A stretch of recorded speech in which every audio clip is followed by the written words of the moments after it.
The map showed divisions that didn't exist, armies that had been destroyed weeks ago, tens of thousands of soldiers who were dead, captured or scattered across the wreckage of the Reich. But in the underground bunker beneath Berlin's Reich Chancellery, Adolf Hitler moved phantom units across paper, issuing orders to ghosts, commanding victories from forces that had ceased to exist. Joseph Goebbels watched him do it. And for the first time in 12 years of absolute loyalty, the Reich Minister of Propaganda began to understand that the orders couldn't be followed anymore. Not because of cowardice, not because of betrayal, but because the men, the weapons, the armies themselves were gone. It was April 1945 and reality was finally catching up with the Third Reich. The gap between Hitler's orders and what could actually be accomplished had been widening for months. Since the failure of the Ardennes offensive in January, since the Red Army's breakthrough into Germany itself, the Führer had retreated further into his bunker and further into fantasy. He spoke of wonder weapons that would turn the tide, of armies being formed in the south, of inevitable victory if his generals would simply obey his orders with the fanaticism they deserved. Goebbels had always been the true believer. While other Nazi leaders hedged their bets, maintained foreign contacts, squirreled away wealth for potential exile, Goebbels burned every bridge. His propaganda had made him one of the most hated men in the world. There was no neutral country that would take him, no enemy that would spare him. His fate was bound to Hitler's absolutely, which made what happened in late April all the more devastating. By mid-April, the situation in Berlin had become mathematically impossible. The Red Army had encircled the city with over 2.5 million men. The German defenders numbered perhaps 45,000 regular troops and another 40,000 Volkssturm, old men and boys given rifles and told to stop the Soviet war machine. The Luftwaffe, once the pride of the Reich, could barely get planes into the air. The Wehrmacht, which had conquered most of Europe, was reduced to scattered battle groups and paper divisions. But Hitler's orders didn't reflect this reality. He commanded counterattacks by armies that existed only in his imagination. He demanded his generals hold lines with soldiers they didn't have. He moved divisions on maps while those divisions' survivors huddled in cellars or trudged west toward American lines, preferring capture by the Western Allies to the vengeance of the Red Army. The breaking point came with an order to SS Obergruppenführer Felix Steiner. Steiner was a capable officer, a veteran of the Eastern Front, 50 years old and exhausted from years of brutal combat.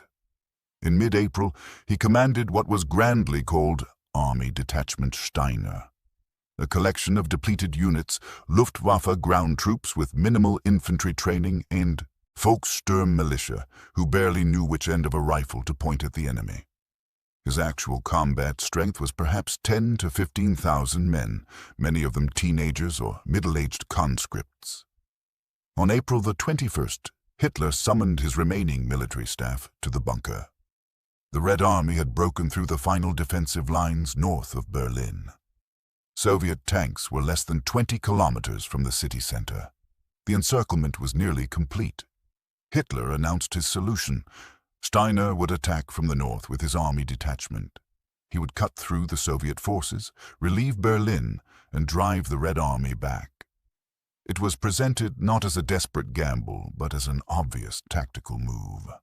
The Führer spoke with the same confidence he'd shown when ordering the invasion of France in 1940, when his generals had thought him mad, and he'd been proven right. But this wasn't 1940, and Steiner didn't have an army. General Karl Koller, the Luftwaffe chief of staff, was present for the order. He later described Hitler's demeanor as detached from reality, but utterly certain. The Führer moved markers on the map, showing how Steiner's forces would advance, how they would link up with other units, how the tide would turn. He spoke of thousands of men who didn't exist, of tank support that had been destroyed weeks ago, of air cover from a Luftwaffe that had ceased to function. Goebbels sat in on the conference. His diary entries from this period among the last he would write. show a man still clinging to faith, but increasingly troubled by the disconnect between the Führer's words and the reports coming in from every sector. Soviet artillery was hitting the city center. The civilians he'd urged to defend Berlin to the last were dying in their thousands, and the relief forces Hitler kept promising never materialized. Koller left the bunker to relay the order to Steiner. He reached him by radio late on April 21st. Steiner's response was blunt. He didn't have the forces for an attack. His units were scattered, under strength, poorly equipped. An offensive would be suicide and accomplish nothing. He could maybe organize a limited defensive action, but a counterattack that would relieve Berlin? Impossible. Koller reported this back to the bunker. Hitler's response was to repeat the order. Steiner would attack. He must attack. Everything depended on it. Every available man was to be thrown into the assault. Officers who refused to commit their troops would be shot within 5 hours. This wasn't a request or a suggestion. It was a direct order from the Führer. April 22nd, 1945, 3:30 in the afternoon. The daily military briefing in the Führerbunker. The room was cramped, the air stale. Concrete walls pressed in on the assembled officers. Hitler sat hunched over the map table, his left hand trembling from the Parkinson's that had been worsening for years. Goebbels stood against the wall, watching. The question was asked, had Steiner launched his attack? The answer came from General Hans Krebs, the Army Chief of Staff. No, Steiner had not attacked. His forces were insufficient. The units that were supposed to support him had been diverted to plug gaps in the crumbling defensive perimeter. The attack could not proceed as ordered. For a moment, Hitler said nothing. Then he asked the question again, as if he hadn't heard correctly. Had Steiner attacked? No, Krebs repeated. The attack had not taken place. What followed was described by every witness present as the final collapse. Hitler's face flushed red. His entire body began to shake, and then he started screaming, "Traitors! Cowards! Betrayal!" The words poured out in a torrent of rage and despair. The generals had sabotaged him from the beginning. The officer corps had never believed in National Socialism. They had undermined every offensive, failed at every crucial moment. The whole Wehrmacht was worthless, corrupt, disloyal. Everything was lost. The war was over. The Third Reich was finished. He collapsed into his chair, suddenly silent. Then he said it again, quietly this time. The war is lost. Those 4 words, from the man who had forbidden defeatism for years, who had ordered the execution of soldiers for retreating, who had demanded fanatical resistance to the last bullet. The war is lost. Goebbels stood frozen. In 12 years, he had never heard Hitler admit defeat, never heard him accept the possibility of failure. The Führer's entire persona was built on willpower, overcoming reality, on faith producing victory. And now, in a concrete room 16 meters underground, that persona shattered. The other officers began trying to salvage the situation. There were still options. Forces in the south could regroup. A fighting retreat could be organized. Hitler could leave Berlin, fly to Bavaria, continue the struggle from the Alpine redoubt. The war wasn't over if the Führer lived. Hitler shook his head. He would stay in Berlin. He would die in Berlin. Let the others flee if they wanted. Let them try to negotiate with the enemy. He was finished. The meeting dissolved into chaos. Officers fled the bunker to their own headquarters, beginning the final scramble to save themselves. The facade of unified command evaporated. Everyone suddenly remembered they had families to protect, escape routes to arrange, surrender terms to consider. Goebbels didn't leave. He remained in the bunker, and when the room cleared, he approached Hitler. What passed between them in that moment was witnessed by Hitler's secretary, Traudl Junge, who stood in the corridor outside. Goebbels spoke quietly but intensely. If the Führer had decided to stay in Berlin, then he, Goebbels, would stay as well. His wife Magda would stay. Their 6 children would stay. The family would die together in the capital of the Reich. This wasn't despair. Goebbels' voice remained firm, but the logical conclusion of everything they'd fought for. If the Reich couldn't survive, then neither would they. Hitler looked at him. Some of the wildness left his eyes. He nodded. What Goebbels said in that moment, what he felt, was documented in the final entries of his diary and in testimony from the handful of people who survived the bunker. He had realized something that broke through even his fanaticism. The orders couldn't be followed anymore, not because of moral failure or lack of will, but because the material basis for following them had ceased to exist. Steiner couldn't attack because Steiner didn't have an army. The Wehrmacht couldn't hold the line because there was no line left to hold. The Luftwaffe couldn't provide air support because there were no planes, no fuel, no pilots. The wonder weapons couldn't save them because the factories that built them had been bombed into rubble. The German people couldn't rise up in fanatical resistance because they were starving, traumatized, and desperate for the war to end. For 12 years, Goebbels had been the voice that made the impossible seem inevitable. His propaganda had convinced millions that Germany would triumph through sheer force of will. He had taken every military setback and spun it into a temporary obstacle on the road to final victory. He had made people believe that faith could overcome facts. But in that bunker, on April 22nd, facts finally won.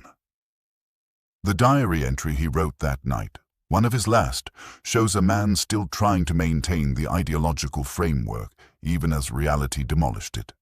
He wrote about the nobility of dying for the cause, about how their sacrifice would inspire future generations, about how they would enter history as martyrs rather than surrender as cowards. The propaganda minister was creating propaganda about his own death, trying to shape the narrative even as the story ended. But beneath the rhetoric, there was something else. An acknowledgement, perhaps unconscious, that the whole edifice had been built on sand, that orders couldn't create armies, that willpower couldn't manufacture tanks, that propaganda couldn't stop artillery shells. In the days that followed, as the Soviet noose tightened around Berlin, Goebbels moved through the bunker like a ghost. He still performed his duties. He was named Chancellor after Hitler's suicide on April 30th. But the manic energy was gone. He spoke to the remaining staff about continuing the fight, but his words were hollow. Everyone knew it was over. On May 1st, the day after Hitler's death, Goebbels made his final decision. He had his 6 children, Helga, 12, Hilde, 11, Helmut, 9, Hold, 7, Hedda, 5, and Heide, 3, sedated by an SS doctor. Then he had them poisoned with cyanide capsules. His wife Magda personally crushed the capsules into their mouths as they slept. Then Joseph and Magda Goebbels walked up the stairs from the bunker into the Reich Chancellery garden. An SS orderly shot them both. Their bodies were doused with petrol and set on fire, just as Hitler's had been the day before. The man who had spent 12 years making people believe in impossible victories died knowing that the final orders couldn't be followed. Not because of betrayal or cowardice, but because the armies were gone, the weapons were gone, the Reich itself was gone. What did Goebbels say when he learned Hitler's orders couldn't be followed anymore? According to witnesses in the bunker, his immediate response to the Steiner news was silence. He stood against the concrete wall watching Hitler's breakdown and said nothing. The propaganda minister, the man famous for always having words, had none. But his actions spoke clearly. He chose to die. Not in some last heroic stand, but in a bunker after murdering his own children, after the war had already been lost. He chose death not because he believed in ultimate victory, but because he couldn't face the alternative.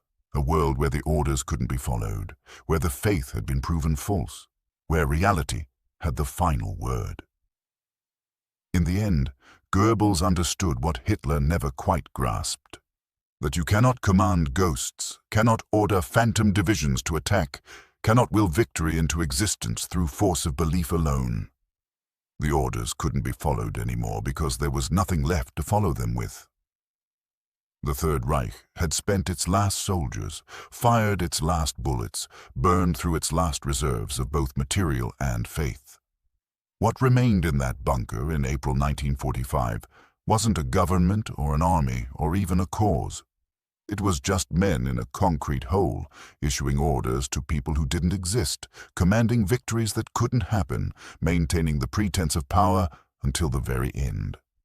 Goebbels had built his career on making people believe in that pretense. He had convinced millions that the impossible was inevitable, that faith could overcome facts, that will could triumph over reality, and when reality finally forced its way into the bunker, when the orders couldn't be followed anymore, he had nothing left but the choice to die rather than admit he'd been wrong. The Red Army found his charred corpse on May 2nd, partially burned in the garden of the Reich Chancellery, still wearing the Golden Party badge he'd been awarded for his loyalty. They identified him by his dental records and by the distinctive caliper he wore on his right foot, a remnant of childhood osteomyelitis that had left him with a limp he'd spent his life trying to hide. The man who had shaped reality through words died when words couldn't shape reality anymore, when the orders couldn't be followed, when the armies existed only on maps, when the Reich he'd helped build collapsed into the rubble of Berlin. That was his final message, though he never spoke it aloud. That propaganda ends where reality begins, that faith without foundation crumbles, that you can order the impossible, but you cannot make it happen. The silence in the bunker on April 22nd, when Goebbels learned that Steiner couldn't attack, that the orders couldn't be followed, that the war was truly lost, that silence was his answer. The propaganda minister had nothing left to say.